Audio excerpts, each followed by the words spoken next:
Tās sveiciens visiem no Alberta baznīcas pagrabiņa. Ir 20. maijs. Baznīca Franciskāņu ordenis šodien atzīmē svēto Bernardino no Sienas, par ko mēs jau es stāstīju jums kādas lekcijas atpakaļ. Šodien tieši svinam. Un šodien es mēģināšu, izrādās grūtāk bija nekā domāts, atrast materiālus par svētām ģimenēm. Es saprotu, ka baznīca diezgan ir tāda, nebija diezko naska, un rodās iespējas, ka svēts var kļūt tikai tad, ja tu esi iestājies klosterī vai labākajā gadījumā nomocīts.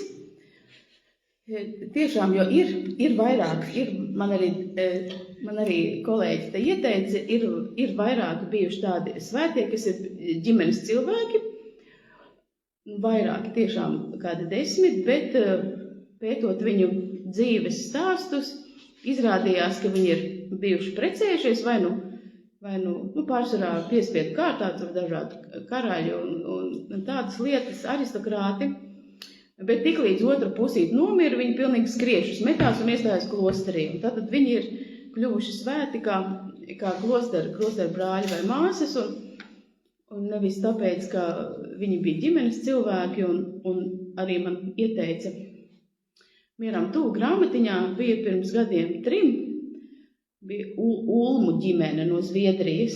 Tiešām ģimene ar bērniem, un sieva gaidīja bērniņu, bet izrādās, ka viņi kā mocekļi klasificējās, jo viņi bija glābuši ebreju ģimeni un bija nošauti ar visiem bērniem. Un tātad arī laimīgas ģimenes dzīves paraugs arī viņa nebija.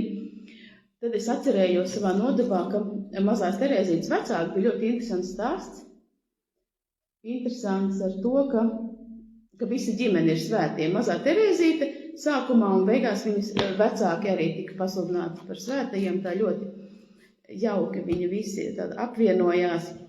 Un es paņēmu izlasīt šo grāmatiņu. Arī ļoti interesants stāsts, ka Terēzes vecāki, gan tēvs, gan māte bija ļoti dievbijīgi un bija apņēmušies veltīt dzīvi Dievam klosterī. Un arī tur tēvs bija gājis uz Bernardiešu klosteri un māte uz kādu citu klosteri, bet tā Dieva apredzība bija paredzējusi, ka viņiem ir cits ceļš. Viņas neuzņēma klosterī. Dažādi iemesli bija tur. Tēvs nezināja latīņu valodu, mātei bija švaka veselība. Tad viņi atgriezās un daudzus gadus, kādus 7, 8, nodzīvoja vienkārši laicīgajā dzīvē, bet tāda kā Dievam veltīta dzīve, tāda ir klosteris pasaulē. Un bija interesanti arī apraksts par to, kā viņi satikās pirmo reizi.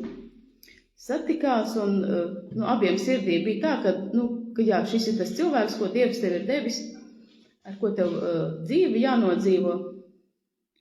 Bet bija ļoti interesanti, tā kā viņi abi divi bija sapņojuši par klosteru dzīvi,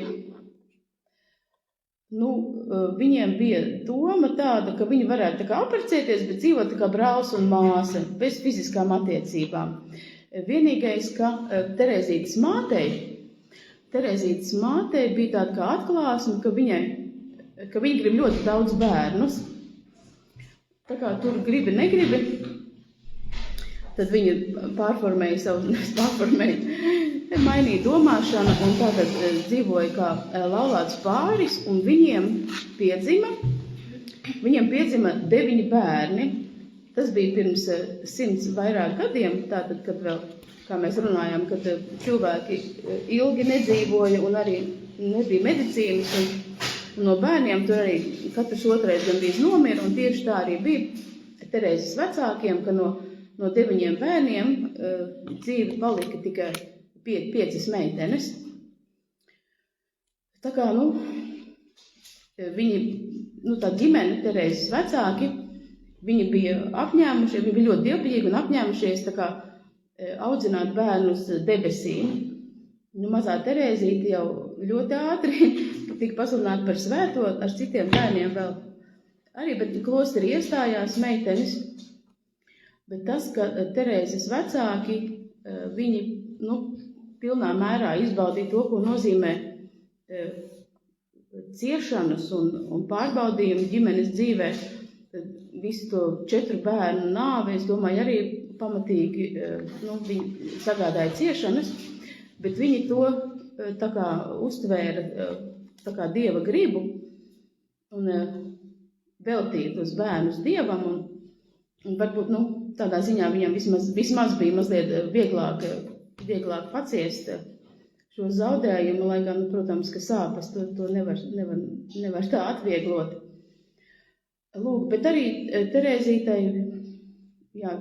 ļoti noveicās, viņai bija tādi vecāki, kas audzināja viņas debesīm, bet Terēzes māmiņa nomira, kad viņai bija tikai 4 gadi. Un tad mazā Terēzītei arī viņai bija tāda, ticība, viņai bija tik dziļa, ka viņa jau pirms tam, ka māte bija dzīva, viņa varēja vienkārši pieiet klāt māmiņai, samīļot un novēlēt. Manu mīļo māmiņu, kā es gribētu, lai tu nomirtu. Kad viņa norāja, Terēze teica, bet tas tikai tādēļ, lai tu varētu nonākt debesīs. Tu taču vienmēr saki, ka ir jānomirst, lai tur nokļūtu. Jā, tas tā ļoti, ļoti dīvaini. Es negribētu, lai man bērns neko tādu novēlē. Vienīgais nokļūt debesīs, tas ir ļoti labs novēlējums. Bet, protams, ka māmiņa nomira, tas arī viņai liels trieciens. Palika tēvs ar 5 meitām. Un, jā, viņa arī Terēzīte daudz savās vēstulēs un darbos arī to ir pārdomājusi, ka māmiņas viņai nebija, kad viņa tad attiecīgi viņa Dievā meklēja to mīlestību, sirsnību un atbalstu.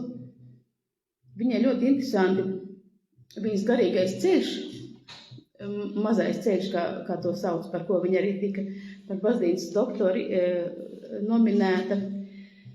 Tas garīgais ceļš, ka vienkārši Terēze saprata, ka viņa nebūs tāda liela svētā, ka varēs tā ar saviem spēkiem kāpt pa lielajām svētuma kāpnēm. Un tad bija simboliski, bija no bērnības tāda attieksme, ko viņa pēc tam savā garīgajā dzīvē pārveidoja tādā atziņā un šajā garīgās bērnības ceļā, kad Terēze sāka spērt savus pirmos solīšus, viņai bija grūtīgi pat tikt augšā pa kāpnēm. Meitene nostājās pie pirmā pakāpiena un sauca mamma, un neizkustējās no vietas, kamēr nedzirdēja atbildi, jā, mana meitiņa. Tikai tad viņa cēla kāju, lai pakāptos. Un tā ikreiz līdz pašai augšai. Viņai pirms katra pakāpiena bija nepieciešama šī uzrunāšana un iedrošinošās atbildes saņemšana. Vēlāk jau būdama noviča audzinātāja, Terēze tām ieteiks, ka vislabākā metode, kā iemācīties tuvoties Dievam, ir piesaukt viņu pie katra pakāpiena. Tā kā, par mazo Terēzīti jūs varat paši ļoti daudz, es domāju, var atrast, un arī mums būtībā šī grāmata bija Svēta ģimene, viņa ir tā kā jau izpārdota, bet šur tur, ja kāds grib, ļoti, ļoti interesanti palasīt arī, kā visa ģimene var kļūt svēta. Tā, vēl par svētiem, ģimeni. Franciskāņu arī pirmie terciāri, Poģibonsī bija Bonadonna un Lucchesio, viņi 3. ordenis, viņi arī pasludināti par svētajiem. Arī tādu informāciju var atrast. Jā, bet ļoti interesanti tiešām, kāpēc baznīca tā apgājusies ar ģimenēm, ka trūkst svēto. No otras puses, protams, kur ir liecinieki, kur varētu kādus savākt par viņiem datus, beatifikācijai, protams, jo ir jau milzīgi izaicinājumi ģimenes dzīvē, visa atbildība un pieslīpēšanās un viss, un tur, protams, no malas skatoties, varbūt redzēt visus tos ķīviņus, strīdus vai kaut kas tāds, bet tā lielākā māksla jau ir sadzīvot, pieņemt to cilvēku, un tas ir varbūt grūtāk, jo visvieglāk jau būtu svētam ir vientuļniekam, kas kaut kur dzīvo, viņam nav neviens, kas viņu tur kaitina vai vai vispār nepatīk, vai kaut kas tāds ir. Ka Svētais Francisks pat ir teicis, ka to, vai cilvēks ir pacietīgs, var pārbaudīt tikai tad, kad viņam ir bijis nopietnas iemesls kļūt nepacietīgam.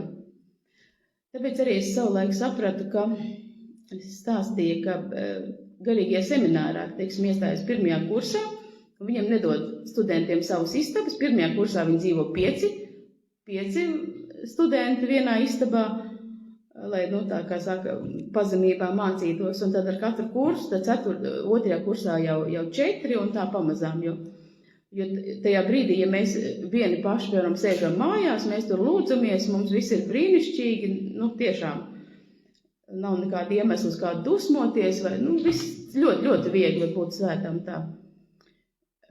Es arī esmu pati pamanījis, cik jauki, es kaut ko viena pati esmu mājās un kaut ko daru, un tad rožu kronis un kaut kādas lekcijas klausos, un viss tik brīnišķīgi, līdz brīdim, ka kāds piezvan un atkal nokaitina, un tas saprot, ka tas svētums, tas nav svētums, kamēr, jo tikums jau pārbauda, tikumi tiek pārbaudīti, tā viņi tiek rūdīti. Tā, un otra lieta, tā kā par ģimenēm informācijas tā diezko daudz nav, es varu padalīties ar jums stāstā, kā Dievs interesanti vada un cilvēkus vada un veido. Šodien es jau biju ierakstījis grupā. Šodien tieši 20. maijā aprit 36 gadi, kopš es esmu nokristīta, bet tas bija 90. gads. Rīgas Lutera draudze, mācītājs Juris Rubenis, slavenais, kas tieši atmodas gados, tur daudz pie viņa pulcējās cilvēki. Bet tad es arī šodien sēdēju misē un domāju, ka tā kristības bija man un tiem, kas nebija kristīti, bet principā tā bija iesvētas grupa. Tas nozīmē, ka šajā dienā es pirmo reizi biju pie vakarēdiena, kas luterāņiem ir vakarēdienas ar maizi un vīnu no biķera deva dzert. Bija ļoti liels izaicinājums pēc tam, ka aizgājis uz rīta dievkalpojumu, tukšā dušā un tā ierāvis krietni šļuku, salda vīna. Visu dienu bija priecīgi. Bet par to ceļu uz kristībām, tas ir ļoti, ļoti interesanti, jo mums ģimenē vispār pilnīgi nevienam nav nekāda sakara bijis ar kristietību, jo man laukos man neviena radinieka nav, man vectētiņš un vecmāmiņa jau ir kaut kur no robežiem un tās obrakas puses, tā kā neviena vecvecāki nebija dzīvi, tos es nepieredzēju, mēs dzīvojam kopā ar manu vecmāmiņu un vectētiņu mammas vecākiem, un bija, nerunājot par kristietību, vispār bija tā, ka vectētiņš bija partijas vēstures pasniedzējs Tehniskajā universitātē, pat katedras vadītājs, un viņš bija komunists pēc pārliecības. Nebija tā, ka viņš tikai nolēja tikt pie kaut kādiem labumiem.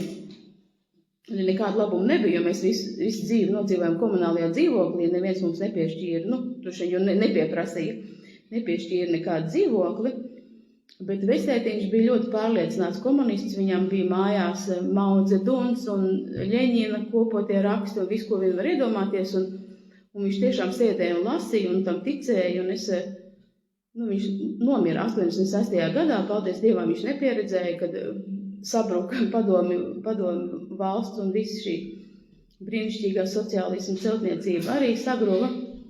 Bet viņš bija ļoti pārliecināts, un vecmāmiņa arī līdz ar to viņa bija ateiste. Viņa pati sevi tā uzskatīja. Kādā ziņā viņa Dievam neticēja. Tad, kad mēs atradām albumā, bija bildes no iesvētības Rīgas Doma baznīcā. Milzīga grupa bija kaut kā, pirms 100 gadiem laikam. Tas skaistas meitenes un visi tādi ar ideāliem sejās, tādi jauki cilvēki. Un mēs vecmāmiņām prasījām, kāpēc tu gāji uz iesvētībām. Viņa saka, tāpēc, ka viss, lai kleitu dabūtu. Izrādās, ka tā varēja, lai kleitu dabūtu. Un man vispār nebija nekādu nojausmu līdz par kaut kādiem 1980. gadām apmēram. man bija pārsteigums, vienreiz mēs iegājām baznīcā, tiešām bija kaut kāds 85. varbūt, kāpēc mēs iegājām, varbūt bija Ziemassvētki, vienkārši paskatīties, un tur laikam bija dievkalpojums, un es redzu, ka cilvēki tā kā atbild priesterim, tā kā ceļās kājās, metās ceļos, sēžās, un es biju pilnīgā šokā. Es tā kā 20. gadsimts, un tiešām ir kādi cilvēki, kuri tic, man tas bija, es biju tiešām šokā, es biju dziļā šokā, bet, es domāju, dīvaini kaut kādi, ļoti dīvaini, kaut kā, jocīgi, mazliet tumsonīgi droši vien. Un tad nāca atmodas laiks, 88. apmēram 87.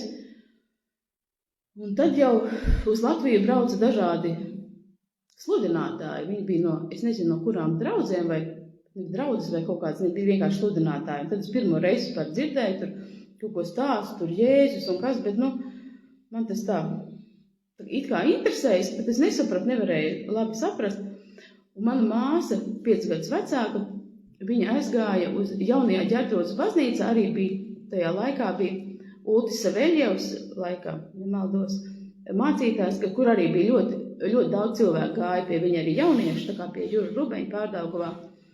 Un man māsa kaut kā bija aizgājusi un sākusi mācīties svētdienas skolā. Un es atceros, viņa nāk mājās un rāda man tur uz lapiņas rakstīs tur tēvreizi, kaut kādu citātu no svētajiem rakstiem. Un es skatos, un man pilnīgi neinteresē, un pilnīgi vienalga, un viņi tur kaut ko stāsta.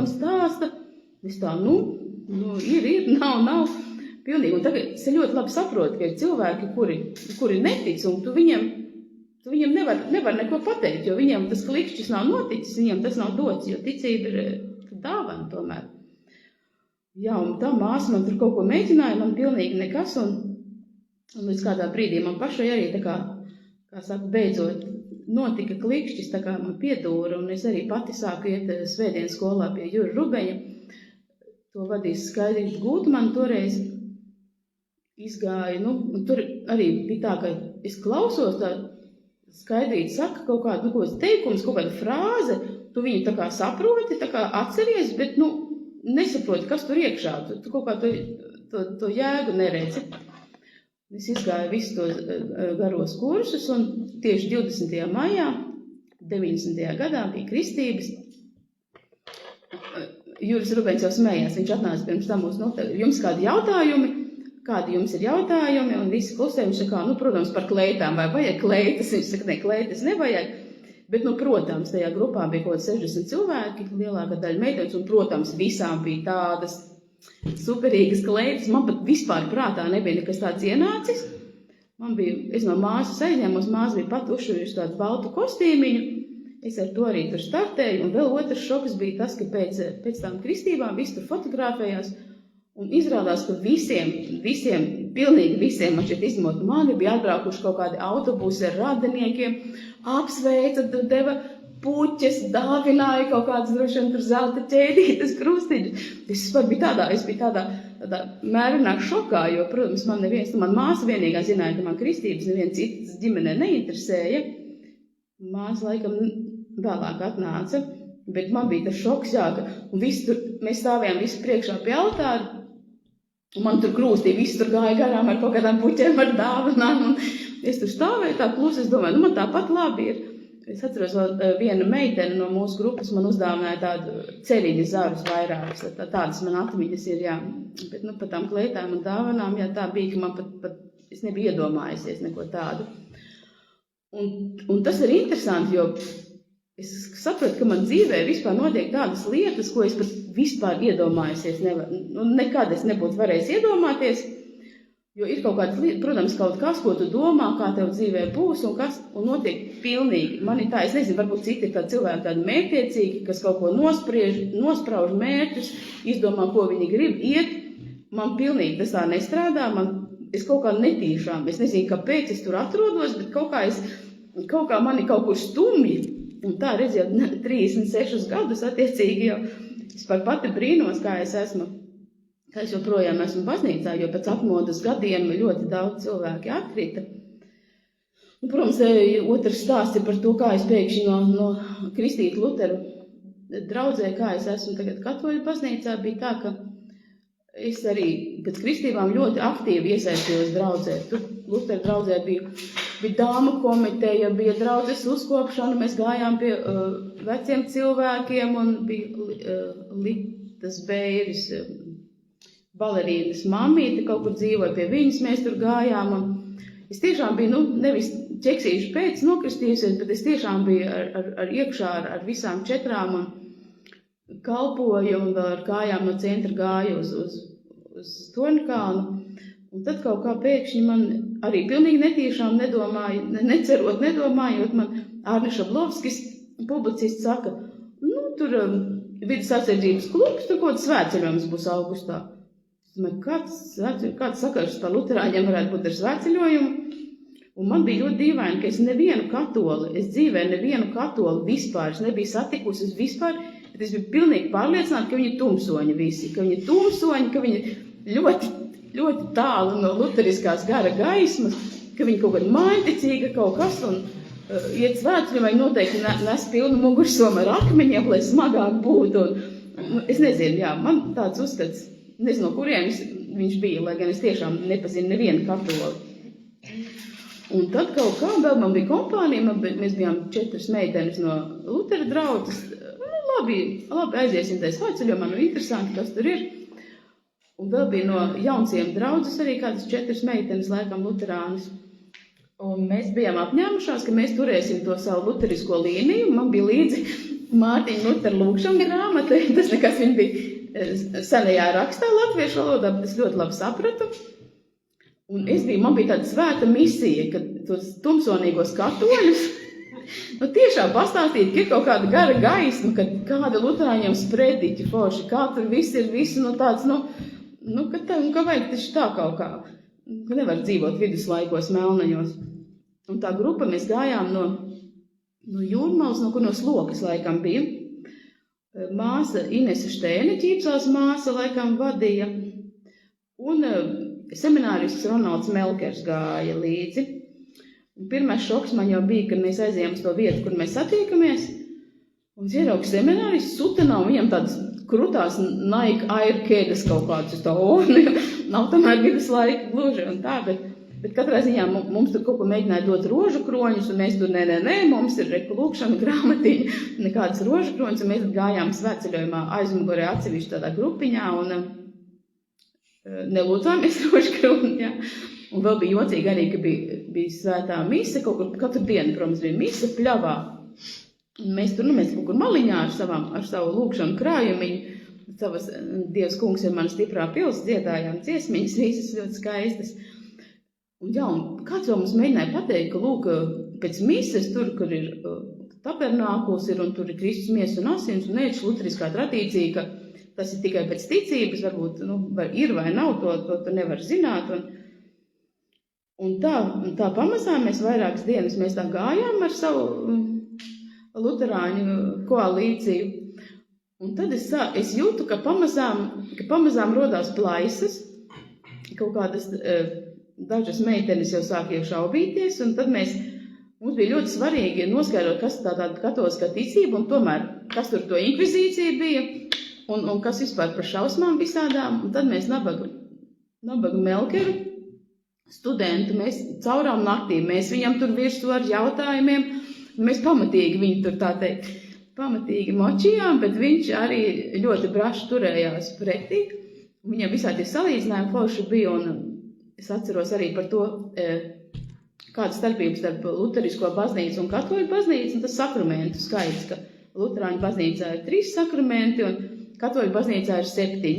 Un viņš saka, kāpēc man izvēlēties tur, kur mazāk? Viņš saka, iedomājies, tu aiziet ciemos, tev iedod maizi, sausu maizi ar desu, vai tev iedod tur maizi ar sviestu, desu, sieru, šito tomātiem. Viņš saka, protams, ka to, kas ir tāds bagātīgāks. Un tā mēs strīdējāmies, jā, es vēl ilgi turējos pretī, citi jau tur lūza pamazām, ja taisījās konvertēties. Un mēs tā pamazām katru dienu, tad, varbūt jā, varbūt tā ir taisnība, varbūt nav, bet, tad mēs visi, es domāju, no tā bara mēs bijām kā vismaz 4 vai 5 meitenes, kas dienu pirms Aglonas konvertējāmies Augškalnas baznīcā, Tāda maza baznīciņa, pēc tam uz kartas nevar atrast, jo augškalns ir vairākas. Tāda maza baznīciņa bija, tur mēs sagaidījām, savienojamies ar Liepājas grupu lielo, un tur priesteris Andris Marija Jerumanis, tad attiecīgi priesteris, toreiz vēl diakons Jānis Priede, mūs gājām pa ceļām, mums sagatavoja, mums tur bija jāgatavojas pirmai grēksūdzei tomēr kā luterāņiem, un stāstīja par to, kas ir katoļu baznīca, un mēs, mums tā ticības apliecība bija jānolasa pie konvertēšanās, un tas bija arī ļoti iespaidīgi, jā, un tieši tā grēksūdze, ko luterāņiem tagad it kā es dzirdēju, ka ir, bet principā viņiem nav privātās grēksūdzes, un Melkers tieši tā arī pastāstīja, kāpēc ir svarīgi izsūdzēt, jo it kā tu lūdz Dievam piedošanu, tas jau visu, lūdz Dievam piedošanu, Dievs, protams, piedod, bet kāpēc ir jāiet pie grēksūdzes, kāpēc tam priesterim tur ir kaut kas jāstāsta? Un to es vēl joprojām atceros, ka Melkers tādu labu salīdzinājumu mums deva, tas ir tā kā slauki istabu, tu saslauki visus gružus vienā kaudzītē, un ja tu neiznes ārā, tad viņi kaut kā iznēstājās atpakaļ. Labāk vienkārši ņemt un visu iznest ārā. Un tieši arī pēc tam, attiecīgi pēc šī graujošā svētceļojuma, es kādus 18 gadus es gāju katru gadu, kā augusts, es eju svētceļojumā, jo tas ir tāds gadu piedzīvojums tiešām, bez tā pat iedomāties nevar. Es tagad esmu ļoti priecīgi, es redzu, ka meita Alma arī ir saslimusi ar to pašu, kad viņa 2 reizes jau gājusi, un viņa prasa, vai ies, viņš kā var neiet, ja? Tas ir ļoti labi, jo es viņai nevaru neko piespiest, viņa nekur neesmu spiedusi, bet jā, tas ir kā Dievs vada tiešām, jo, un arī saka, tad to brīdi, ka man māsa tajā 88. gadā rādīja kaut kādas fragments no svētiem rakstiem, un man pilnīgi tas neatsaucās, un tagad arī es domāju, tur kādam cilvēkam stāstu, un tik forši, un viss kaut kā tik skaisti, un neaiziet, un tas ir tā, ka tiešām tā ir dāvana, un tad, kad Dievs dod, katram ir savs laiks. Tāpat mazā Terēzīte ļoti labi teica, kad māsa stāstīja, kā viņa tur ļoti raizējās par savu vecākiem, kas ir slimi, un ka viņi raizējās, un Terēzīte saka, kāpēc tu tā raizējies? Uztici šīs rūpes Dievam, jo viņš taču vairāk mīl nekā tu. Tā kā tiešām, kad mums liekas, ka mums kāds ir jāatgriež, un kaut neticīgais, un kā viņu uzrunāt, tad vienkārši tā mazās Terēzītes atbild, uzticēt viņu Dievam, jo kāpēc tu domā, ka Dievs mazāk par tevi rūpējās, par taviem vecākiem, piemēram. Tas tā lūk, laikam es te parunāju mazliet. Labi, brāļi, vienvārdi sakot, kā saka, gaidām vasaras svētkus, ļoti skaisti viss šis laiks no lieldienām. Man pilnīgi žēl, ka beidzās lieldienu laiks. Varētu tiešām tā dzīvot šajās lieldienas debeskāpšana, vasaras svētki. Tas ir tik ļoti bagāts. Un arī es varu novēlēt mums visiem vasaras svētkos saprast, ka patiesībā svētais gars ir, tā ir trešā Dieva persona, tas ir ļoti reāls, un es pa sevi varu teikt, ka es kaut kā viņu laikam nenovērtēju vai neizmantoju tās dāvanas. Kaut kur es dzirdēju interviju ar vienu klosteru māsu, kas teica, ka vajag visādi vajag cilvēkiem vienkārši atgādināt, ka ar svēto garu arī var veidot attiecības, ka var lūgt viņa dāvanas. Tagad, pēdējais salīdzinājums no Melkera, bet Melkers jau iepriekšējā nedēļā, tā teikt, pat Terēzes draudzē, viņš ļoti labi sprediķoja un teica, ka svētais gars ir līdzīgs Santa Klausam. 2 pazīmes vismaz ir sarkanā krāsa un dāvanas. Tas tā, tiešām, ja Dievs grib mums dot kādas dāvanas, tad tiešām priecīgi ir jāņem un jālūdz, ka tas ir tiešām atbalsts. Tas vajag izrakstīt uz papīrīšu, man vismaz es neatceros, kuras ir svētā gara dāvana, bet vienkārši sev atgādināt. Tā kā, nu tad, vienvārdu sakot, priecīgus vasaras svētkus, tad līdz citai reizei.